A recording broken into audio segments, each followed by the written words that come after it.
Kolos Yevrin hung above a gas giant like a loop of glass spun by careful hands, its rings of metal and crystal pulsing with the signatures of thousands of species. Against that backdrop, the human ship Odyssey's Wake slid into docking alignment, a dark sliver approaching a world of rules humanity had not written. In the forward bay, Dr. Lena Temesgen watched the alien station swell in the viewport. Her badge identified her as chief xenobiologist, but her real burden was harder to summarize.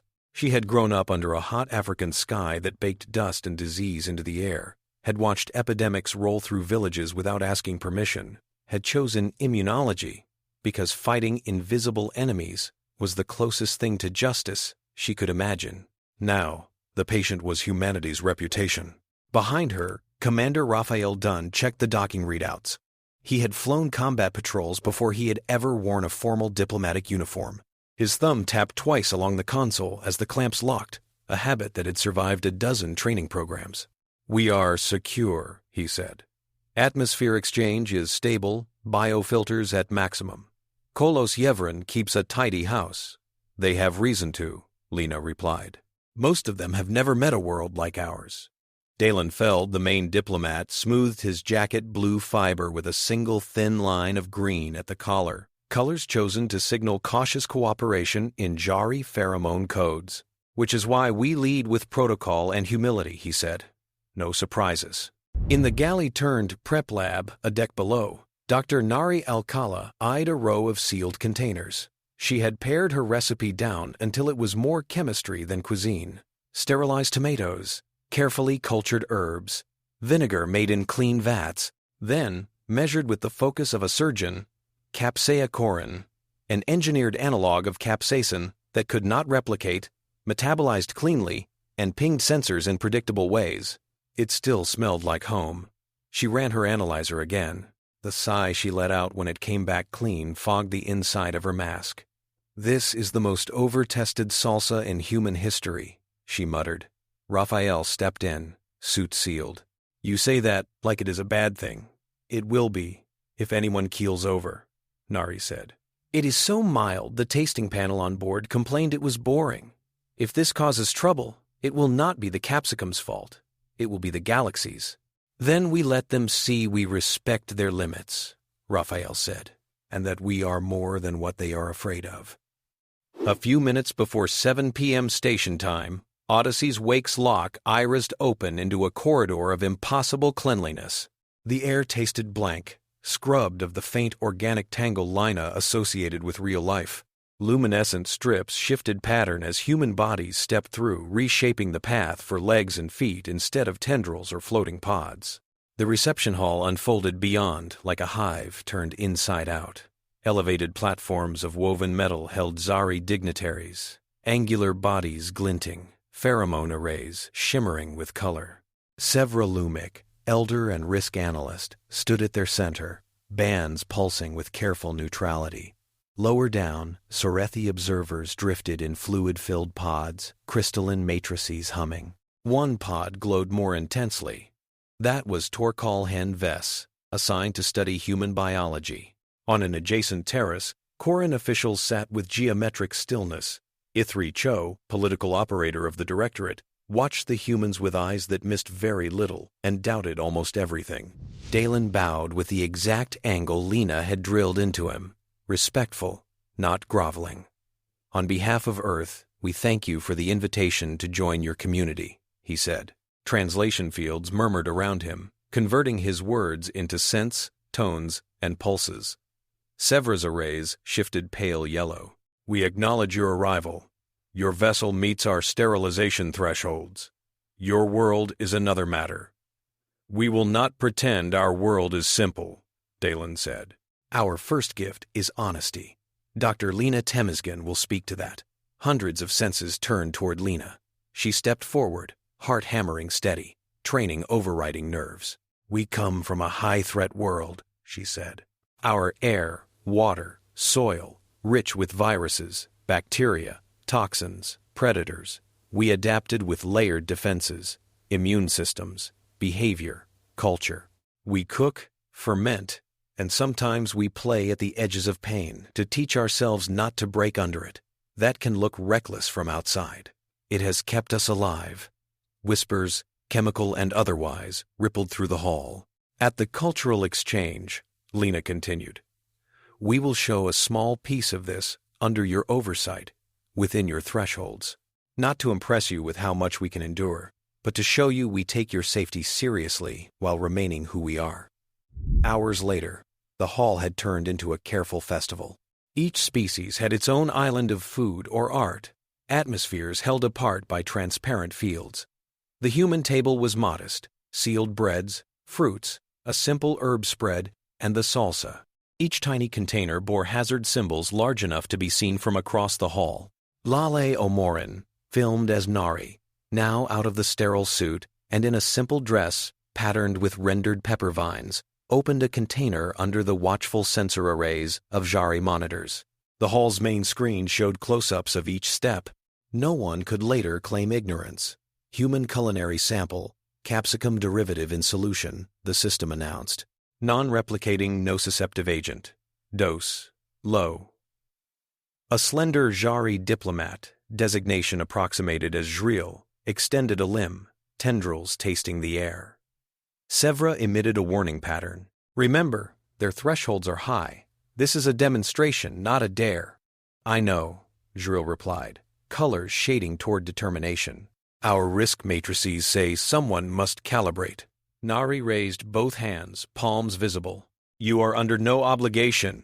Monitoring will be constant. The dose is so light, some of our people barely noticed it. Leo Santana, nervous and trying to cut the tension, muttered to Ritu Narang, that was the training wheels batch. Translators, tangled in metaphor, rendered it as initial suffering scaffolding. Several bystanders shuddered. Jril took the smallest practical smear on a neutral substrate. Station systems followed each molecule's path. For 3 heartbeats, everything looked like the simulations. Nociceptors triggered. Heart rate rose. No tissue damage. Then Jril's body did something the models had not predicted. Her sheltered nervous system, tuned by a lifetime in controlled environments, reacted like an alarmed animal trapped in a flood. Pain signals overloaded, reflexes flared, and defensive armor plates snapped shut. An ultrasonic distress keening ripped through the air. Automatic biosafety protocols, built from the memory of older, worse disasters, did not wait for nuance. Lights strobed amber. Fields hardened around the human table. Sections of the hall sealed. The overhead displays, plugged into hardwired hazard codes, flashed a single translation into every tongue present. Hostile agent detected. Lena watched Jril's convulsion in sick déjà vu. She had seen seizures before, in overcrowded emergency rooms back home. She knew, instantly, that the body would recover. She also knew the optics were catastrophic. Within minutes, clips flooded private channels, then bled into public nets. Nari's cautious smile, holding a sealed bowl. Jril's collapse. The word mild, repeated as if it were the punchline to a cruel joke. At 9 p.m., Sevra convened an emergency council. In the smaller, sensor-dense chamber, the incident looped on a central display. Jril, now stabilized, floated on a side screen, monitored by Sarithi medics. Torkal Henves's pod glowed as they summarized the data. No replicating pathogen, Torkal said. No direct tissue necrosis. The compound behaves as described. It binds to nociceptors, triggers pain perception, then washes out. The reaction we saw is an extreme neurophysiological over-response. But our systems do not distinguish intent from effect in the first moments, Sevra said. Our laws are written around that. The effect was an accident, Dalen said. Our calibrations used every data point you gave us. Ithri Cho leaned forward, steepling long fingers. Accident or not, this reveals something vital. Your casual experiences contain forces that can incapacitate us. You treat as mild what our bodies interpret as assault. You voluntarily seek such experiences. How do we coexist with that? Lena met Cho's gaze. We told you our pain thresholds were high, she said. We told you our world raised them. And then you served a compound our codes list near battlefield deterrence as food, Cho replied. Lena remembered her grandmother's cooking. the way the burn had been shared, communal, proof of belonging. She could not map that memory onto these minds in a single sentence. On Earth, we did not get to choose a gentle world, she said instead. We made small, bounded games out of its harshness to learn how to handle bigger ones. That is what this dish is, a shaped, reversible discomfort. We misjudged how far apart our baselines are. Torkal floated closer to the projectors, calling up old archive fragments. Our records mentioned molecules like capsaicin almost solely in the context of the Threxan Swarm, they said. They used them to deter intruders at the borders of their growing ecologies. To them, weapon. To you, seasoning. Sevra's bands shook through a short pulse of alarm. The Threxi are not a memory, Sevra said. We see their signatures in outlying sectors. And now, we have a living species whose entire culture appears built around surviving and normalizing what others would classify as continuous threat. Ithri Cho's inner calculation, aligned with fear and opportunity. Umbershield Keshra exists for this, Cho said. A lattice around uncertain worlds. You built it with us, Sevra. If we do not use it now, we never will. Dalen's jaw tightened. You would wall off Earth on the first misunderstanding, on the first proof that your baseline reality is hazardous to us, Cho corrected. Torkal considered. I advise temporary quarantine, Torkal said reluctantly, until we comprehend your biology and psychology better, but not necessarily permanent isolation. The vote went swiftly. Jari and Quarren majorities carried. Sarathi abstentions, softened wording, not outcome. In an orbital scaffold around Earth, dormant machinery surged awake. Filaments extended, field generators hummed. A faint shimmer grew into a visible lattice encasing Earth's orbital space. On Odyssey's wake, Lolly filmed as that delicate cage drew itself closed. They have encircled Earth in a foreign net, she said to the camera, voice low. Not as an enemy, yet not as a friend. Back on the station, humans inventoried the ways they frightened their hosts without trying. In a lab, Ritu watched alien biosensors jitter at the ordinary bacterial film on human skin. They read us like a walking overcrowded petri dish, she said. Leo demonstrated his endurance during a brief vacuum suit failure drill, shrugging off a near faint with a joke. Torkal, watching, whispered to Lena, your species treats bodily harm as anecdote. Within that unease, an alert from Rillen Gate broke through. Torkal studied the fractal hum in the data. This pattern, they said, it matches pre-incursion signatures from 3 worlds we lost to the Threxan Swarm. Sevra's bands pulsed hard red. Where? Near Umbershield Keshra, Torkal replied. They are drawn to our new structure, and to the world inside it. In private, Ithri Cho cursed. They had quietly opened a back channel to minor Threxan envoys, thinking to use the specter of the swarm as leverage, a threat they could point at to justify more control over Earth. The swarm had answered more vigorously than anticipated. On an emergency feed, Threxan bioforms appeared as distant knots of mass, their ships more organism than metal. They drifted toward the region where the barrier intersected major routes. They see an enclosed, resource-rich volume, Lena said. One big gravity well. No complex neighbors. Perfect for them. And we built the shell for them, Ritu added. All they have to do is pick the locks. The Sarathi archives confirmed it. Threxan strategies favored tame ecologies. Sterile, predictable environments where any new form stood out could be co-opted or destroyed. Chaotic, noisy systems cost them more. On Selkun, in a storm-battered joint base, Dusklace Raneth flickered to life. In its shimmering lattice, entire worlds rose and fell in simulation. First Threxan forms in your clean rooms, Lina said. Standard Jari conditions. Torkal set parameters. A pristine virtual habitat bloomed. Filtered air. Narrow microbial diversity. Steady temperatures. Threxan constructs seeped in, branching in elegant, deadly shapes. They took over in moments. Now Earth-like variants, Lina said. The projection changed. Temperatures pulsed. Humidity swung. Microbial diversity exploded into fractal richness. When Threxan forms entered this model, their growth stuttered. Local microbes colonized them. Viruses leaped across boundaries. Feedback cycles crashed.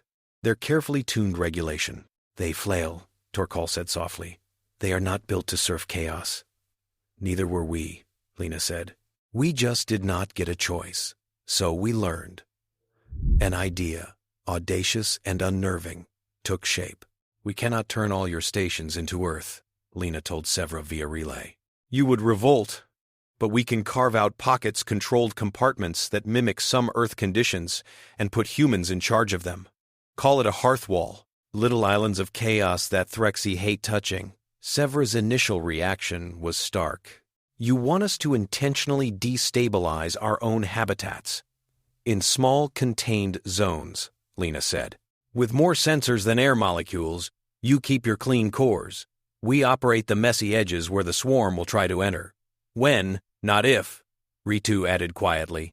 Cho objected. You are asking us to trust the very traits that caused this mess. You already built a wall around us, Dalen said. Use it, or watch the swarm repurpose it around you. Kolos Yevrin turned into a workshop under threat. Olga Petrovich led security teams through training that horrified their Zari counterparts. Breach drills, moving under partial suffocation, fighting in smoke. Your instinct is to freeze when parameters shift, she told a trembling Zari guard. Ours is to move. Pair up. Learn from that. Ritu and Leo stripped select station corridors, down to bare ducts, splicing in human-rated systems meant to be patched under duress. They installed valves that could dump heat with uncomfortable speed, air mixers that could change composition on the fly, reservoirs of carefully vetted human-associated microbes. This little ecosystem is on a shorter leash than any lab you've ever seen, Ritu told a skeptical technician. But yes, it is still an ecosystem, not something you dial to static and forget. The first Hearthwall sectors went live around ingress points and key control hubs. Inside them, humidity rose. Surfaces no longer gleamed. They simply stayed clean enough. The air carried the faint scent of Earth. Damp, mineral, faintly organic. Zari observers flinched at every deviation. Humans moved through it like people walking into slightly muggy weather. Out near the barrier, Threxan bioships brushed Umber Shield Keshra's fields with sensory tendrils. They tuned their own internal bioelectrics, searching for frequencies that slipped neatly between the barrier's nodes. They are feeling for resonance, Leo said, watching graphs spike. If they match, parts of your shield will sing with them, and let them through. We can alter frequencies, Sevra said remotely.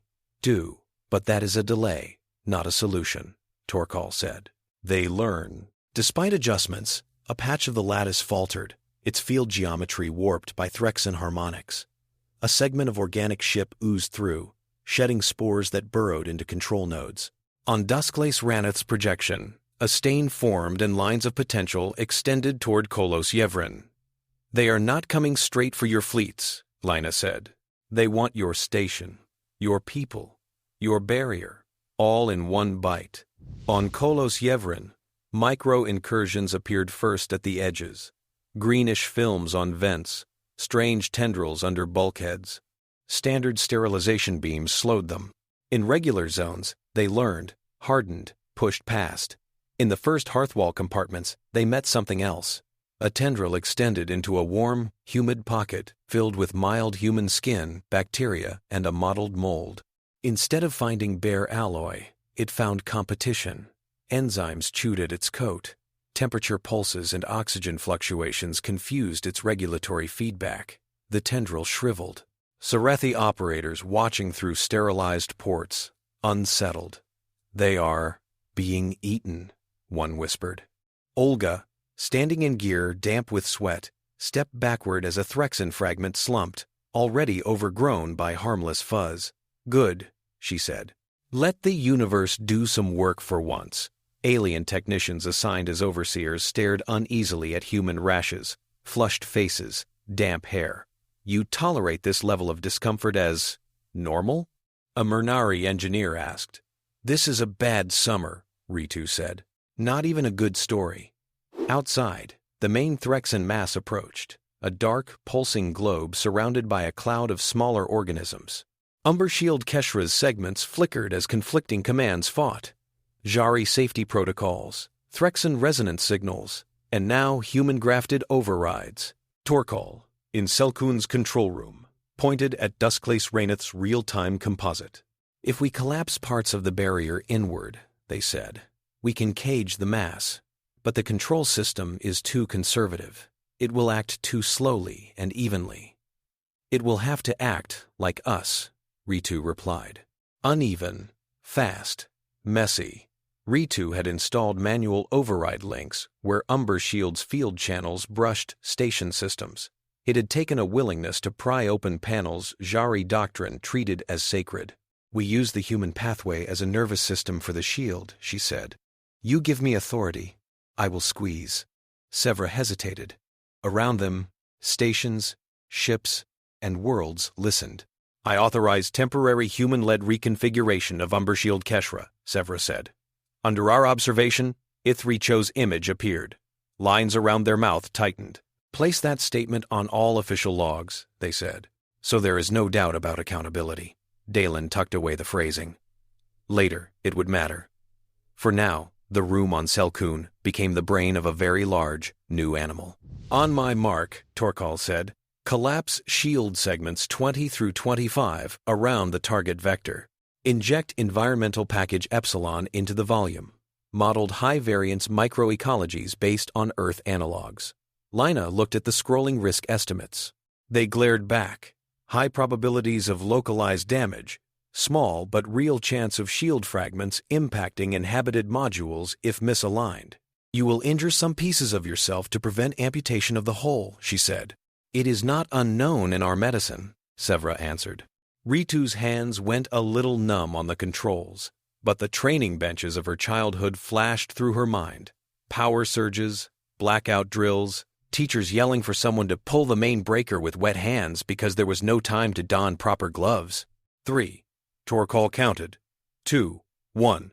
Now, at that signal, Umbershield Keshra deformed. To outside eyes, its luminous arcs bent inward, threads converging around the Threxan mass. Within the field, energy readouts spiked, then stabilized as Ritu made micro-corrections in response to changing resistance.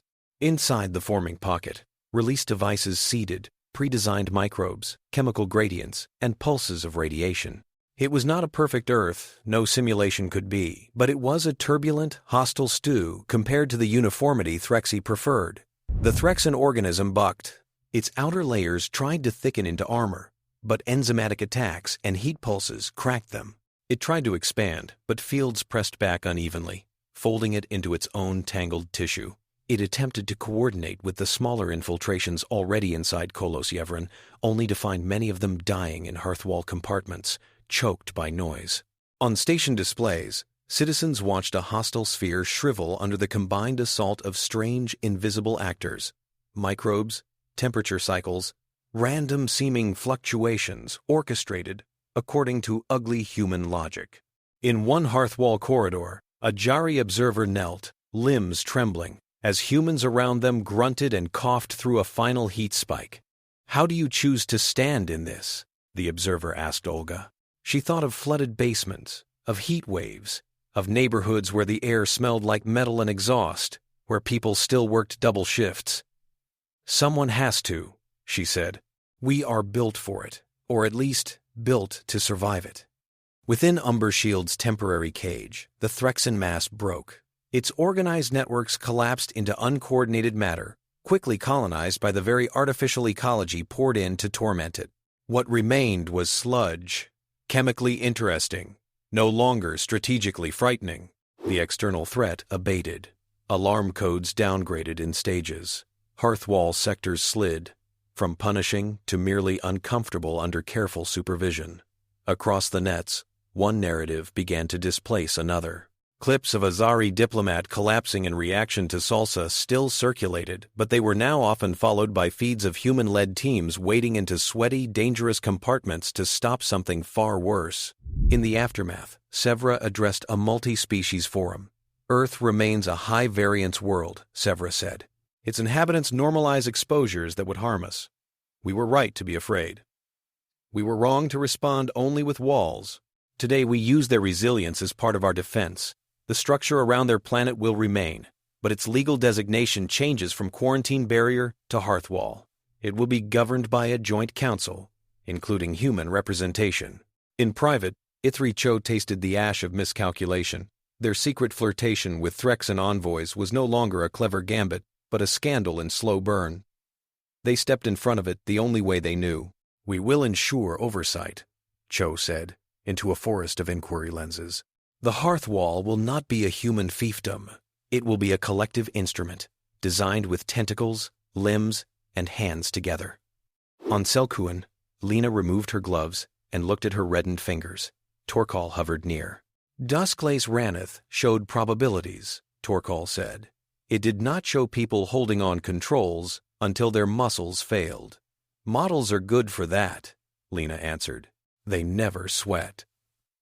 Later, on a quiet terrace of Kolos Yevrin, far from the repaired sections and political theater, a small group sat around a table with a restrained view of Umbershield Keshra's arcs. Lena, Raphael, Dalen, and Leo shared the space with Sevra, Torkal, and a junior Murnari envoy. Lale's camera drifted at a respectful distance, recording without obtrusion. Between them, under triple containment seals and a stack of updated waivers, sat 3 tiny dishes of salsa. This batch's capsaicin concentration was almost homeopathic. Sevra regarded the warning labels so numerous they nearly covered the glass. "Your people would laugh at these," Sevra said. "They would complain the serving is too small," Leo said. Sevra signaled to a manipulator arm. The fields lowered just enough. A probe gathered an infinitesimal portion and touched it to a low-sensitivity dermal patch. Sensors recorded the nerve response. Pain centers lit, but within modest ranges. Sevra's bands flared yellow with strain, then steadied. "It is sharp," Sevra said. "Contained. I see why untrained systems panic. I also see that your people were not lying when they called stronger versions mild. Your scale is simply different." Torkal adjusted their pod's optics, fascinated. "This exchange," Torkal said, "will enter our archives with 2 annotations. First, evidence that high-variance species can be guided into safe channels of interaction. Second, example of weapon concept reframed as art." Dalen raised his glass. "Water for him. Mineral suspension for Sevra. Luminous liquid for Torkal. To Hearthwall," he said, "not as wall alone. As shared work." They tapped containers gently. Beyond the window, the lattice around Earth glowed, not as a prison, but as a charged boundary humming with new rules. Somewhere inside, on a blue planet used to chaos, people went about their business, not yet fully aware that their taste for heat and risk had just rewritten a line in the galaxy's long memory. In regions of space where the Threxan Swarm retreated, new models ran. They now flagged one world behind a humming shell as problematic, overly noisy, too costly, for now. Avoid direct exploitation, their updated heuristics concluded. Observe from distance, seek easier biomes. Humans did not see those calculations form, but they felt the pressure ease in a way they could not name. To Lena, to Ritu, to Olga and the others, it felt simply like another danger met and, for the moment, managed. For Sevra, it felt like learning to live with a neighbor who always left their lights on and music playing, but who would, when needed, watch the street with you at 3 a.m. to make sure nothing worse crept in.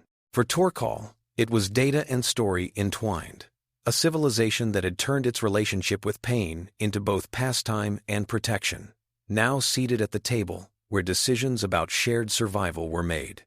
And for Ithri Cho, even as they spun this into a narrative of foresight and controlled risk, it was a reminder written on every report from Kolos Yevrin's Hearthwall sectors. In a galaxy that had spent eons sanding down its rough edges, the species from the dangerous blue world was gripping the edges of the table with scarred hands, insisting that some roughness was the only way to hang on.